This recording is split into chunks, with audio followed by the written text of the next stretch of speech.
You are 11 years old, and you are watching your older brother talk a man out of 40 euros on the tram platform in Bucharest. The man is German, a tourist. He has a map open and a confused expression and a kindness in his face that your brother reads in under 3 seconds. Your brother says his wallet was stolen, his mother is sick, he needs to get to the hospital on the other side of the city. He says it in broken English with the right amount of shame.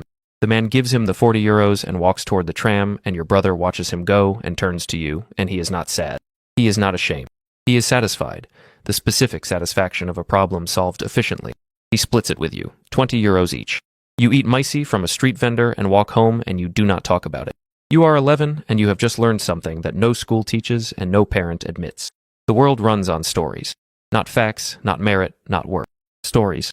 The man did not give your brother 40 euros because he verified the mother or confirmed the hospital. He gave it because your brother told a story that activated something in him. Pity, guilt, the need to be the person who helped. The story was the product.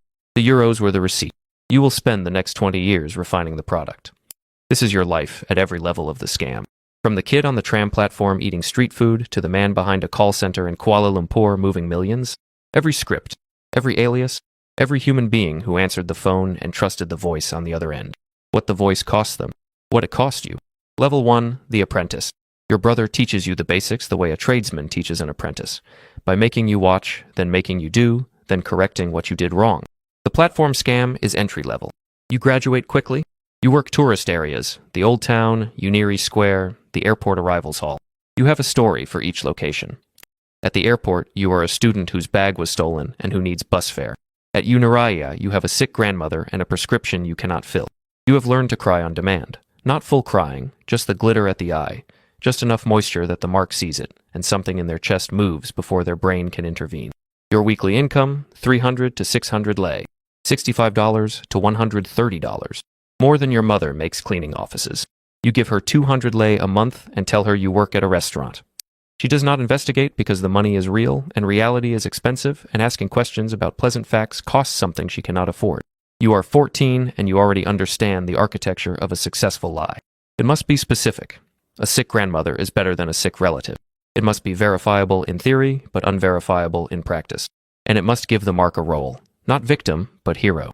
Nobody wants to feel used. Everyone wants to feel like the person who helped. Level 2, the phone. A man who runs a small operation from an apartment in Sector 3 recruits you. His name is Radu. He is 31 and wears the same black tracksuit every day and drinks energy drinks at noon and has a way of explaining things that sounds like math. He says, on the street you can reach 40 people a day. On the phone you can reach 400. The operation is simple. You call people in Western Europe, France, Belgium, Germany, pretending to be from a technical support department. Their computer has a virus. You have detected it. If they do not act immediately, their bank data will be compromised. Walk them to a website. Get them to install remote access software. Navigate to their bank portal while they watch. Drain what is drainable. Thank them. Disconnect. Your script is 2 pages. You memorize it in a day. Your accent in French is imperfect, but the fear you create is perfect, and fear does not care about accent. Your first week, 4 successful calls. Combined take, 2,800 euros. Radu gives you 20%, 560 euros for 5 days. You feel the thing you felt when your brother split the 40 euros on the platform. Not guilt, not pride, but a clean mechanical satisfaction. The thing worked. You ran the process, and the process produced the outcome. You are 18, and you have not thought about the people on the other end as people. They are marks. The word, it creates distance. You could not do this job if the word were grandmother, or retired teacher, or person who has been afraid of exactly this for years. The word is mark, and the mark is a variable, and variables do not have grandchildren. Level 3, the scriptwriter. Radu's operation grows. 12 callers in 2 rooms, headsets, a whiteboard with daily targets. He promotes you off the phones because your real value is not your voice. It is your brain. You write better scripts than anyone in the room. You understand something most scammers do not. The script is not about information. It is about emotional sequencing. First, establish authority. You are calling from Microsoft, from the bank's security department, from Interpol's cybercrime division. Then create urgency. The threat is active. It is happening now. There is a window closing. Then offer salvation. But salvation requires their cooperation. Then remove doubt. Have an answer for every objection because every objection is just a different form of fear, and fear, redirected correctly, becomes compliance. You write 12 scripts in 3 months. Conversion rate on your scripts, 11%. Industry average for this type of operation, 4%. Radu raises your cut to 8% of total take. Monthly, €3,200 to €4,800. You move out of your mother's apartment. You rent a one-bedroom in Floriasca. You buy a MacBook with cash. There is a woman named Elena who works the phones, 23 from Iashi, sends money home to two younger siblings. She uses your scripts, and she is good. She closes marks with a gentleness that makes them thank her after. She once told you that a man in Lyon cried on the phone and thanked her for helping him before she disconnected. You did not respond. You filed the information. Crying increases compliance. Gratitude means the mark will not report immediately. And you updated the script accordingly. Level 4, the manager. Radu gets arrested outside a McDonald's in Drumel Tabaret. Interpol tip. His laptop is seized. You are not on the laptop because you understood 6 months before his arrest that a manager should never be documented. Your name is nowhere. Your phone number is a SIM registered to a man who has been dead since 2019. You take the operation. Not all of it. 2 of the 12 callers disappear. 2 more are arrested in a separate sweep that has nothing to do with Radu. You rebuild with 8 people in a new location. A rented office in a business park near Autopani Airport, labeled on the intercom as Digital Solutions SRL. The label costs 200 lei and produces an atmosphere of legitimacy that is worth considerably more. You are 24 and you are running a business. You think of it as a business. You have HR problems, callers who underperform, callers who get emotionally compromised, callers who start treating marks as humans and lose the detachment that makes the job possible. You let 2 people go in the first month. Not cruelly, efficiently. You pay them their last week and tell them this work is not for everyone. One of them, a boy named Andre who was 17 and should not have been there in the first place, looks at you on his way out with an expression you have no category for and you do not try to find one. Monthly operation revenue, €180,000. Your share, €42,000. You pay taxes on a consulting firm registered in Bucharest. The ANAF sees a successful young entrepreneur. You are 24. Level 5, the upgrade. Romance scams. A colleague in another city explains the economics. Tech support. Average take per mark, €800. Romance.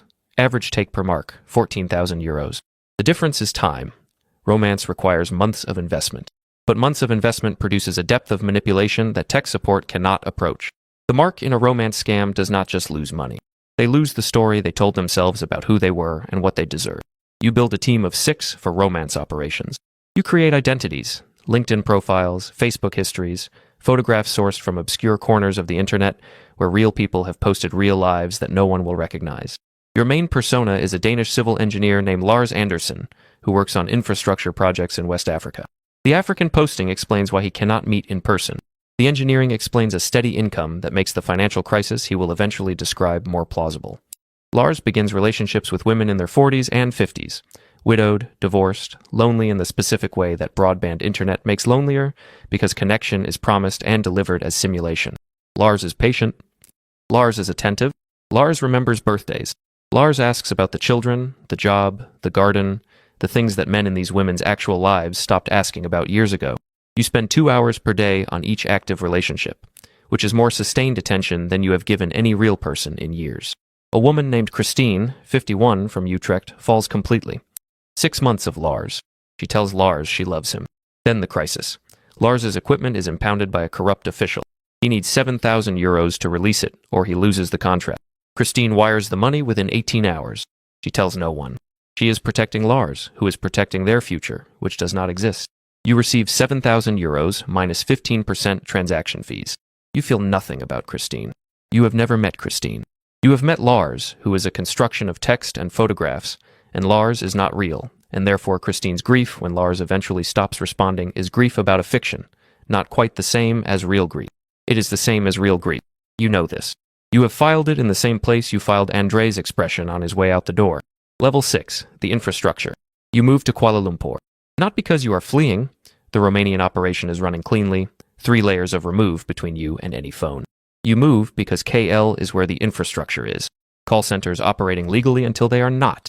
A tech community that can build spoofed caller IDs, deepfake voice layers, mass messaging platforms.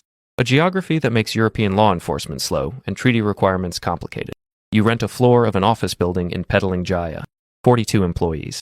Real desks, real computers, fake identities on every screen. The office looks from outside and from inside like a legitimate BPO operation. Business process outsourcing, the kind of call center that handles customer complaints for European telecoms. This is not accidental. This is the point. Legitimacy is not a state. It is an aesthetic. If the aesthetic is convincing enough, it delays investigation by months. Your operation now runs 3 streams simultaneously: tech support, romance, and a new category, investment fraud. Cryptocurrency platforms that do not exist.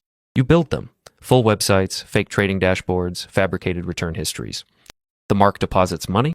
The dashboard shows them making 22% returns. They deposit more.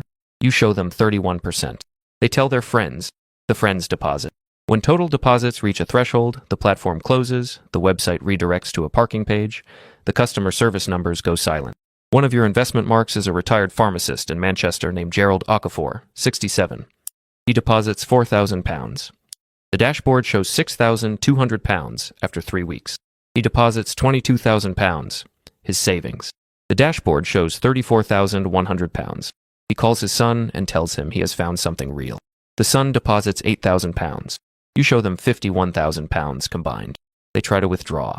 The platform tells them they need to pay a 15% release fee to access funds, a fee you invented specifically to extract one final payment before the collapse. Gerald pays the fee, £7,650. Total extracted from Gerald and his son, £41,650. You know Gerald's name because his emails came through your system. You do not think about Gerald. You think about the Q3 revenue figure, which is 2.1 million euros across all streams. Your share, 630,000 euros. You are 30 years old, and you are very good at not thinking about Gerald. Level 7, the heat. Europol publishes an advisory about the investment platform methodology. Interpol issues a red notice for an associate in your network. Not you, someone 2 degrees removed, but 2 degrees is closer than you have allowed anything to get in 3 years. You shut the investment stream for 60 days. You move servers. You change the office address. You rotate the identities. A journalist from a Dutch newspaper publishes an investigation tracing a payment chain. Not to you, but to an entity in the same network. The article includes a photograph of an office building in Petaling Jaya. Your building is 3 kilometers away. The photograph is not your building. You read the article 4 times. You hire a lawyer in Singapore. Retainer, 40,000 Singapore dollars. He specializes in cross-border financial crime defense and has a waiting room with leather chairs and a view of Marina Bay that communicates expensive competence. He says you have no current exposure in any jurisdiction. He says current, and you notice the word, and he notices you noticing. A woman on your staff named Priya, she runs the tech support stream, 28, formerly legitimate IT, recruited through a job board that advertised real salaries for real work, asks you one afternoon, without hostility, what you think happens to the people after the call ends. After the money moves, you tell her the operation is focused on process, not outcome. She nods. She does not ask again. You give her a raise 3 weeks later. Not for the question, you tell yourself. For her conversion numbers. Her conversion numbers have not changed. Level 8, the reckoning. The associate who was 2 degrees removed cooperates with Europol in exchange for a reduced sentence. He does not know your name. He knows an email address and a cryptocurrency wallet. The wallet connects to a mixer. The mixer connects to an exchange. The exchange has a KYC record, know your customer, from 3 years ago when the compliance requirements were different and someone on your team made an error of 2 minutes that produced a document with a name on it that is not your real name but is a name you have used, and the name leads to a registered address in KL, and the address leads to a company, and the company's registered director is a nominee who is, under sufficient legal pressure, findable. You receive a message on an encrypted channel. 4 words. They have the address. You close the laptop. You sit in the office in Petaling Jaya, the real one, not the one in the newspaper, and you look at the 42 people at their desks and you think, they have been in a building that has an address in a document that is now in a folder that is moving through a legal process you cannot stop. You do not tell them. You tell them end of week is a paid holiday. Enjoy. Come back Monday. You know Monday is not coming. Not this Monday, not this office. You fly to Dubai that night. You have a passport. Not Romanian, not the name on the KYC document. The passport is real. Issued legitimately through a citizenship program. The man in the passport is who you are now. The boy from Sector 3 who ate micey on the tram platform is a story that belongs to someone who no longer exists. In Dubai, you sit in a hotel room that costs $680 a night, and you open your laptop and you look at the numbers. 4.3 million euros in accessible accounts. 1.1 million euros in cryptocurrency across 3 wallets. Property in 2 countries under nominee names. Enough to live for many years without working. You open a browser and you search for the first time, Gerald Okafor Manchester. You find him on a Facebook page, a post from 2 years ago, a birthday photo. He is wearing a paper crown. His son is next to him. both of them laughing at something outside the frame. The son's name is David. He is tagged. You click through. David Okafor, 34, works in logistics, has 2 small children, posted 6 months ago about a difficult year without specifics. You close the browser. You order room service. The burger arrives and you eat it at the desk, and the television is on with the sound off, and the city is lit outside the window the way cities are lit when you are watching them from a height, and they have nothing to do with you. You think about your brother on the tram platform. The 40 euros. The Misi, the satisfaction on his face. The lesson you took from it? The world runs on stories. You built an empire on that lesson, and the lesson is still true. Gerald's story was that he found something real. Christine's story was that Lars loved her. The story you told Andre on his way out the door was that this work was not for everyone. The story you have been telling yourself, about marks and variables and distance, is also a story. You wrote it the same way you wrote the scripts, the same sequencing, authority, urgency, salvation, removal of doubt. You wrote it for yourself, and you were the most effective mark you ever ran.